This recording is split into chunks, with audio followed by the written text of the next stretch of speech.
I am an autodidact, a self-taught person. What do you need to be an autodidact?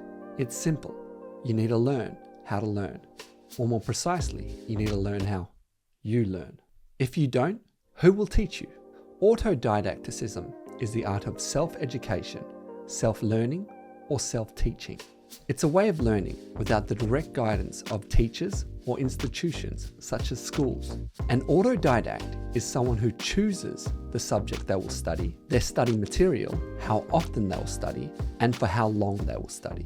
Autodidacts learn what they want, how they want, and when they want. And they do it because that's what they want to do, because it interests them. There are many famous autodidacts. Among them, Bob Dylan and even Albert Einstein. And more recently, Tim Ferriss and James Cameron. Hold up. You may be saying to yourself, yeah, that sounds nice, teaching yourself to be a top musician or award-winning director. But how can I possibly become an autodidact? Well, I'm glad you asked, because there is a way you can learn, or even better, how you learn. And that is with the 4-step learning process. The 4-step learning process: planning, learning event, reflection, and action. So let's break these 4 steps down a little bit to better understand them. Step 1, planning. How are you going to approach the thing or idea in front of you to effectively learn about it? Easy question, with a not so easy answer at first. A reframing of the question may help. Planning question number 1, who? You can ask yourself, who is the person I see that is doing the thing I want to learn best or knows the most about it? In other words, who's the authority in the field that you can learn from indirectly or even directly? An autodidact asks questions and looks for clues as to the direction they'll take. Planning question number 2, what? What are the resources available to me? In other words, where can I find the information that is readily available? Do you have access to the internet? Well, if you're watching this video, duh, you do, at least for now. YouTube is a truly amazing resource and has leveled the playing field for many.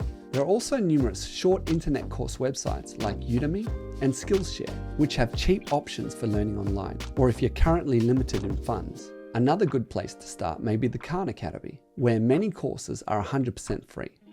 I think all of them actually. Do you live in a city or town? If so, you may have a local library where you can borrow books on any subject with the power of a library card. Planning question number 3. When and how long? When are you going to do the learning? And how long are you going to commit to it? A day? A week? A year? A decade? These questions are dependent on your own situation and your level of ambition or your level of interest. But remember, when learning, you are the one in charge of your own self. You make the time. It also depends on how long it'll take to learn what you want to learn and how deep you want to go with your knowledge acquisition. Step 2 of the 4-step learning process, learning event. Now that you've done some planning, it's time to learn.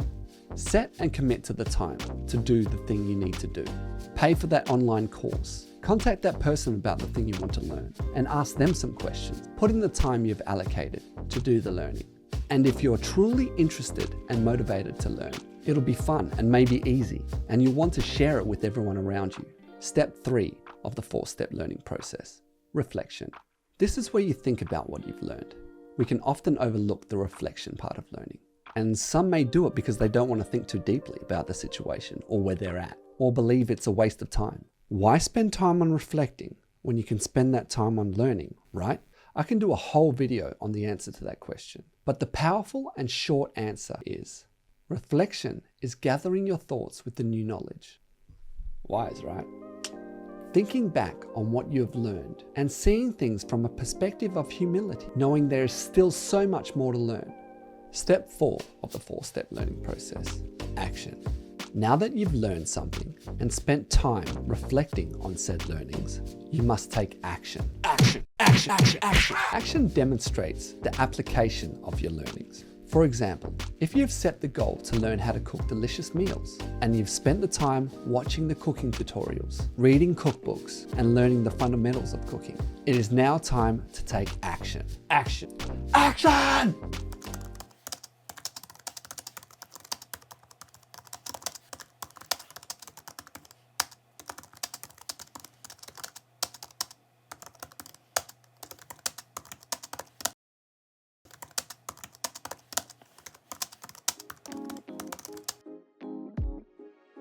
Choose a recipe. Something that you want to cook, something that you'd love to cook, something delicious. Go out to the grocery store and get the ingredients. Set the time to cook and make that delicious meal for yourself. Or if your family is fortunate enough to be your guinea pigs, cook it for them. That first meal may not be something that meets your expectations, or it may be a total success. Success! In any case, you will have at least applied the things you learned and learn more by taking action, and now know what to do and what not to do next. One often overlooked factor of this process is you'll also now have added integrity with yourself, working towards your goal of consistently creating culinary contributions for make benefit the glorious satisfaction of your taste buds. Nice! So what are the challenges of being an autodidact? One of the main challenges is getting caught up in your assumptions. You don't know what you don't know. So it's really important to approach things with humility. Another sure thing is you're going to make mistakes because you don't know what you don't know. And mistakes are a part of learning. I must also say that often the path will be difficult. But hey, if you really want to learn something, you'll get good at it eventually.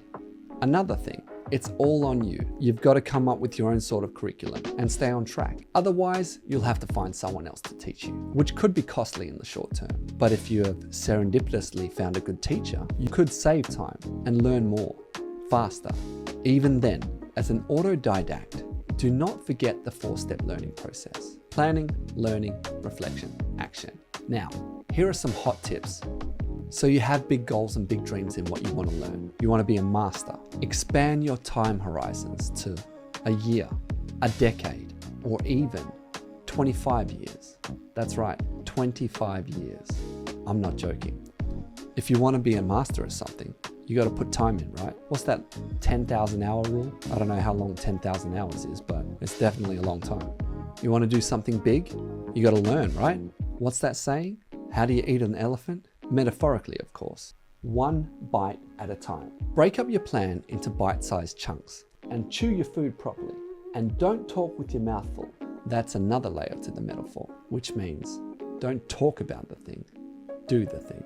One more thing, as an autodidact, you must remember to be creative and keep an open mind. Lastly, remember, you can do anything you put your mind to.